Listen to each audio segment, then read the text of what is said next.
Namaskar and welcome to this online learning platform of Shri A.K. Doshi Mahila College, Jamnagar, and I am Dhruvika Kanabar presenting the lecture of Financial Management. નાણાકીય સંચાલનના unit 3માં આપણે અમુક terms જે છે એની short note discuss કરેલી હતી, જેમાં bridge finance, loan સિન્ડિકેશન અને બુક બિલ્ડિંગનો સમાવેશ થાય છે. આ ત્રણ ટોપિક ઉપર આપણે ડિસ્કશન પૂરું કરી લીધું છે. હવે આ સેશનમાં આપણે જે ટોપિકનું ડિસ્કશન કરવાના છીએ દેટ ઇઝ પ્રમોટર્સ કન્ટ્રીબ્યુશન, સ્થાપકોનો ફાળો. સ્થાપકો કે પ્રમોટર્સ એટલે કોણ? પહેલા તો પ્રવર્તકો પણ જેને કહેવામાં આવે છે ગુજરાતીમાં. Who are they? તો કંપની જે છે એ એના જે મૂળ સ્થાપકો હોય, એની સ્થાપના જે વ્યક્તિઓએ ભેગા મળીને કરી હોય એ વ્યક્તિઓને કંપનીના મૂળ સ્થાપકો કહેવાય. એમણે પોતાના તરફથી પણ કંઈક મૂડી જે છે, કેપિટલ છે, એ કંપનીમાં ઇન્વેસ્ટ કરી હશે અને પછી કંપનીને વધારે જે છે વિસ્તારવા માટે એ લોકો અલગ અલગ ફિનાન્શિયલ સોર્સિસ, નાણાકીય સ્ત્રોત છે, શેર છે, ડિબેન્ચર છે, લોન છે, વિકાસ બેંક કે વ્યાપારી બેંકો પાસેથી કે નાણાકીય સંસ્થાઓ પાસેથી લેવાતી લોન, આ બધા નાણાકીય સ્ત્રોત દ્વારા એ કંપની જે છે એની મૂડી એકઠી કરતા હોય છે અને પોતાના તરફથી પણ થોડી મૂડી શરૂઆતમાં મૂકતા હોય છે, કંપનીમાં ઇન્વેસ્ટ કરતા હોય છે, રોકાણ કરતા હોય છે. એને કહેવાય પ્રમોટર્સ કે કંપનીના સ્થાપકો કે પ્રવર્તકો. તો એમનો ફાળો શું છે કંપનીમાં, એના વિશેનું ડિસ્કશન કરીએ. તો કંપનીના મૂળ સ્થાપકોનો પ્રોજેક્ટમાં રસ જાણવા માટે નાણાં સંસ્થા નવા પ્રોજેક્ટમાં કે વિકાસ કાર્યો માટે નાણાં ધીરતા પહેલાં ઓછામાં ઓછો અમુક હિસ્સો સ્થાપકોનો હોવો જોઈએ એવો આગ્રહ રાખે છે. નાણાં સંસ્થાઓ કંપનીમાં નાણાં ધીરે છે એ આપણે અગાઉના ડિસ્કશનમાં પણ જોયું, પણ એ નાણાં ધીરવામાં આવે એની સાથે જોખમ પણ રહેલું છે. જો કંપની નફો નહીં કરે, કંપની પ્રોફિટેબલ કન્ડિશનમાં ઓપરેટ નહીં થાય તો કંપનીની એ જે લોન છે એ રિપે નહીં થઈ શકે. નાણાં સંસ્થાઓએ આપેલી લોન રિપે કંપની નહીં કરી શકે, સક્ષમ નહીં રહે જો એ નફો નહીં કમાઈ શકે તો. In that case financial institute have to lose there money. નાણાકીય સંસ્થાઓએ એમના નાણાં જે છે એ ગુમાવવા પડે. યસ, ઇટ ઇઝ ટ્રુ કે સામે કંઈક જે છે એ કોલાટરલ સિક્યોરિટી પણ લીધેલી હશે, જામીનગીરી લીધેલી હશે, પણ છતાં પણ જોખમ વધી જાય. એ ન થાય, એ જોખમ જે છે એ સામનો એનો ન કરવો પડે એટલા માટે નાણાકીય સંસ્થાઓ એવો આગ્રહ રાખે કે કંપનીના જે મૂળ સ્થાપકો હોય એમણે પણ પ્રોજેક્ટમાં જે છે એ એમનો હિસ્સો હોવો જોઈએ. તો જ્યારે એમનો હિસ્સો પ્રોજેક્ટમાં હશે ત્યારે ઇટ વિલ બી શ્યોર કે પ્રોજેક્ટ જે છે એને પ્રોફિટેબલી રન કરવાનો એ લોકો પૂરેપૂરા પ્રયત્ન કરશે. વેરી ઓબ્વિયસ, કારણ કે એમના પૈસા એમાં રોકાયેલા છે. આ પ્રકારની નાણાં સંસ્થાએ જે છે એ કન્ડિશન રાખેલી હોય, શરત રાખેલી હોય છે. સ્થાપકો પોતાના પ્રોજેક્ટમાં અમુક નાણાં રોકે અને ત્યારબાદ જ નાણાં સંસ્થા જે છે એમાં ઇન્વેસ્ટ કરે છે કે ફિનાન્સ કરે છે કે ધિરાણ આપે છે. ઓછામાં ઓછી આ અમુક રકમ જે છે એ કુલ ધિરાણ રકમ અને પ્રોજેક્ટમાંના જોખમના આધારે નક્કી થાય કે મિનિમમ કેટલી રકમ જે છે એ પ્રમોટર્સે એમાં રોકવી પડશે. ઇટ ડિપેન્ડ્સ કે કુલ ધિરાણ કેટલું જોઈએ છે કંપનીને અને પ્રોજેક્ટમાં જોખમ કેટલું છે. એટલે રિસ્ક જે છે એના આધારે આ નક્કી થાય છે અને એને કહેવાય સ્થાપકોનો ફાળો, જે નક્કી કરવામાં આવે રકમ એ. અત્યારના ટાઈમમાં જે ઔદ્યોગિક આર્થિક વિકાસ અને ઉદારીકરણની નીતિ છે એને ધ્યાનમાં લઈને આવા આગ્રહ ઘટ્યા છે, કારણ કે અત્યારે જે છે એ ઔદ્યોગિક વિકાસ માટે લોન માટેની બધી જોગવાઈઓને લિબરલ રાખવામાં આવી છે અને ઉદારીકરણ એટલે કે જે લિબરલાઇઝેશન થયું છે in context of corporate and business and industry, એટલે આ પ્રકારના આગ્રહો ઘટ્યા છે. સરકારે પણ આ અંગે પોતાનું વલણ જે છે એ બદલાવ્યું છે જેથી સ્વતંત્ર સાહસિકોનો વિકાસ થાય અને ઉદારીકરણના લાભ મેળવી શકાય. બિકોઝ બધા જ સાહસિકો જે હોય, એન્ટરપ્રિન્યોર્સ હોય, ઇટ ડઝ નોટ નેસેસરી કે એમની પાસે કેપિટલ હોય ટુ ઇન્વેસ્ટ. એમનો પ્રોજેક્ટ સારો હશે, it does not also mean કે એમનો પ્રોજેક્ટ સારો નથી if they don't invest their own capital in the project. પણ મે બી ફિનાન્શિયલ સ્કેર્સિટીના કારણે એ લોકો સક્ષમ ના હોય પ્રોજેક્ટમાં ઇન્વેસ્ટ કરવા, તો એ લોકોને પણ, એવા સાહસિકોને પણ, એવા એન્ટરપ્રિન્યોર્સને પણ ઉદ્યોગ સ્થાપવાનો મોકો મળે, તક મળે, એ ઉદ્દેશ્યથી સરકારે આ પ્રત્યે જે છે એ લિબરલ વલણ દાખવ્યું છે. સેબી દ્વારા સ્થાપકોના ફાળા અંગે નોંધણી સમયની ચોક્કસ માર્ગદર્શિકાઓ બહાર પાડવામાં આવી છે અને આ માર્ગદર્શિકા મુજબ જે સેબીની ગાઈડલાઇન્સ છે, securities and exchange board of India, એમની ગાઈડલાઇન્સ મુજબ પબ્લિક ઇસ્યુ માટે નોંધાયેલી કે નહીં નોંધાયેલી કોઈપણ કંપનીએ કુલ ઇસ્યુના 20% સ્થાપકોનો ફાળો રાખવાનો રહે છે, જેમાં ઇસ્યુનું કદ ધ્યાનમાં લેવાતું નથી. પણ કુલ ઇસ્યુની રકમ જે છે એની ટકાવારી ધ્યાનમાં લેવાય. જેટલા ઇસ્યુ જેટલાનો હોય એના 20% જે છે એ સ્થાપકોનો ફાળો રાખવાનો હોય છે according to SEBI guidelines.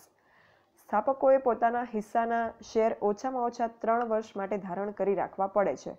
સ્થાપકો invest તો કરે છે પણ એની સાથે એક કન્ડિશન એ પણ છે કે જે શેર્સ એ લોકો પાસે હોય એ શેર્સ એ લોકો વેચી નથી શકતા અપ ટુ 3 years. 3 વર્ષ સુધી એ શેર જે છે એમણે પોતાની પાસે રાખવાના હોય છે બિકોઝ સ્ટાર્ટિંગનો સમય જ ટેસ્ટિંગ પીરિયડ હોય for any company, for the performance of the company. એટલે એ સમય દરમિયાન જો સ્થાપકો એક વખત નાણાં ઇન્વેસ્ટ કરશે અને પછી તરત જ એને વિથડ્રો કરી લેશે બાય સેલિંગ ધેર શેર્સ, તો આ જે પ્રમોટર્સ કન્ટ્રીબ્યુશનની કન્ડિશન છે એનો કોઈ અર્થ રહેશે નહીં. એટલા માટે એવી પણ જોગવાઈ છે કે 3 વર્ષ સુધી એ લોકોએ શેર પોતાની પાસે જ રાખવાના રહે છે.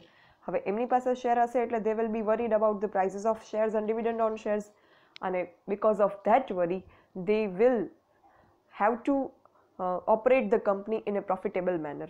એમની પાસે જે શેર છે એના ભાવ જળવાઈ રહે અને ભાવ વધે અને એમને ડિવિડન્ડ મળતું રહે એ ઉદ્દેશથી પણ જે છે એમણે કંપનીને સારી રીતે ચલાવવાનું કામમાં જે છે એ ધ્યાન આપવું પડશે.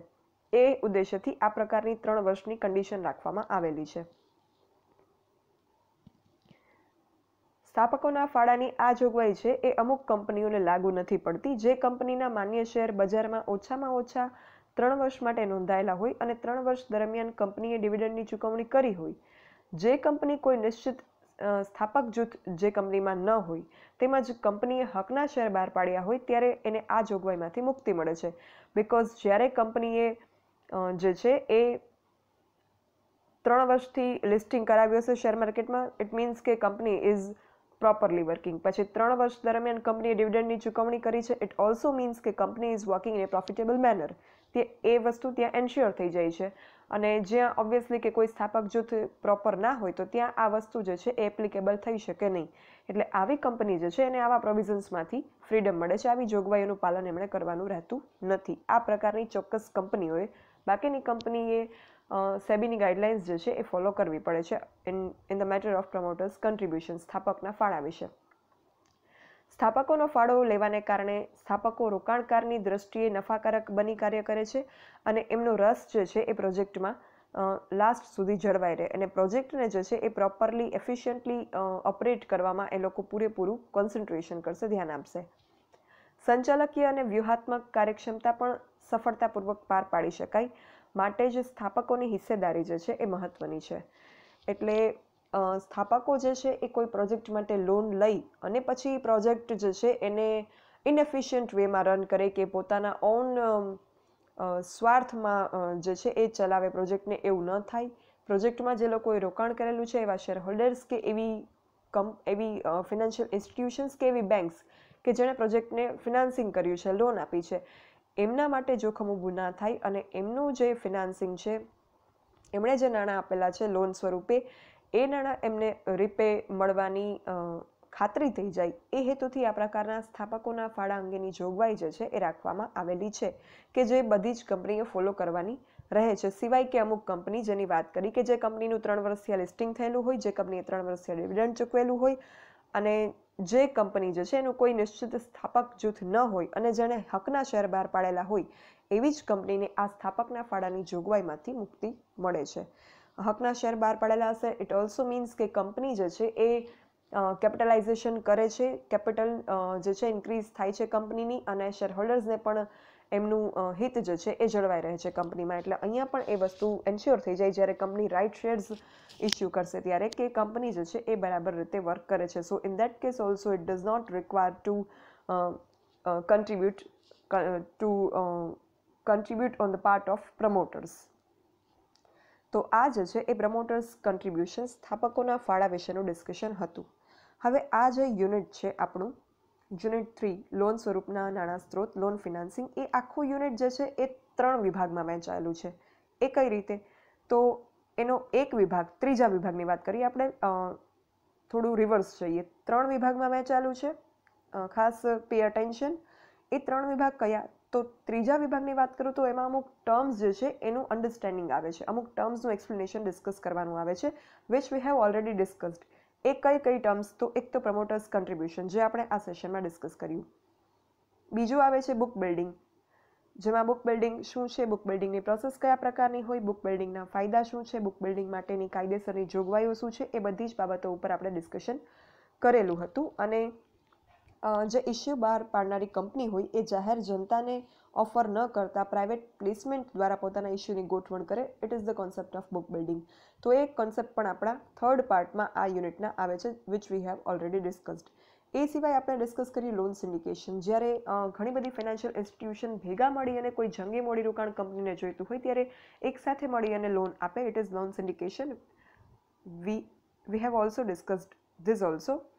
અને એ સિવાય એક જે છે એ છે બ્રિજ ફિનાન્સ. બ્રિજ ફિનાન્સ એટલે જ્યારે ફિનાન્સ કંપની કે ઇન્સ્ટિટ્યૂટ અને જે છે એ કંપનીને લોન આપે, એ લોન મંજૂર થાય, સેન્કશન થાય અને લોનના નાણાં ખરેખર કંપનીને પ્રાપ્ત થાય, ડિસ્બર્સમેન્ટ ઓફ લોન થાય, એ બંને વચ્ચે જે ટાઈમ ગેપ છે એ ફિલ કરવા જ્યારે વેપારી બેંકો દ્વારા ઊંચા વ્યાજના દરે જામીનગીરીઓ મેળવી અને ટૂંકા ગાળાની લોન કંપનીને આપવામાં આવે, it is bridge finance. A topic પણ આપણે ડિસ્કસ કર્યું. એટલે આટલી ટર્મ્સ જે છે એની શોર્ટ નોટ આપણે આ યુનિટના થર્ડ પાર્ટમાં આવે છે. એ સિવાય યુનિટ જે છે એના બીજા 2 પાર્ટ કયા છે? મેં કહ્યું કે આખું યુનિટ જે છે એ 3 પાર્ટમાં વહેંચાયેલું છે. તો એ યુનિટના બીજા 2 પાર્ટ જે છે એ છે લોન ફિનાન્સિંગના 2 મેઇન સ્વરૂપ, જેની મેં અગાઉ વાત કરી હતી જ્યારે આપણે શોર્ટ ટર્મ અને લોંગ ટર્મ ફિનાન્શિયલ સોર્સિસનું ડિસ્કશન કરી રહ્યા હતા ત્યારે. એ છે લોન ફિનાન્સિંગનું શોર્ટ ટર્મ લોન અથવા તો ક્રેડિટ અને લોંગ ટર્મ લોન અથવા તો ટર્મ લોન, ટૂંકા ગાળાની લોન કે ટર્મ લોન. આ 2 પાર્ટ છે. આ બંનેનું આપણે જે છે એ પણ ડિસ્કશન કરવાનું છે. સો આખું યુનિટ જે છે એ 3 પાર્ટમાં ડિવાઈડ થયેલું છે. First is short term loan, જેનો અર્થ, વ્યાખ્યા, એના લક્ષણો, શોર્ટ ટર્મ લોનમાં કયા કયા પ્રકારના સાધનો સમાવિષ્ટ છે, શોર્ટ ટર્મ લોનના સ્ત્રોત કયા છે એનું ડિસ્કશન. પછી સેકન્ડ પાર્ટમાં લોંગ ટર્મ લોન, એનો અર્થ, એની વ્યાખ્યા, એના લક્ષણો અને લોંગ ટર્મ લોનમાં કયા કયા પ્રકારના સાધનો કે લોંગ ટર્મ લોન આપવાની કઈ કઈ રીતો છે એનું ડિસ્કશન એ સેકન્ડ પાર્ટમાં આ યુનિટના.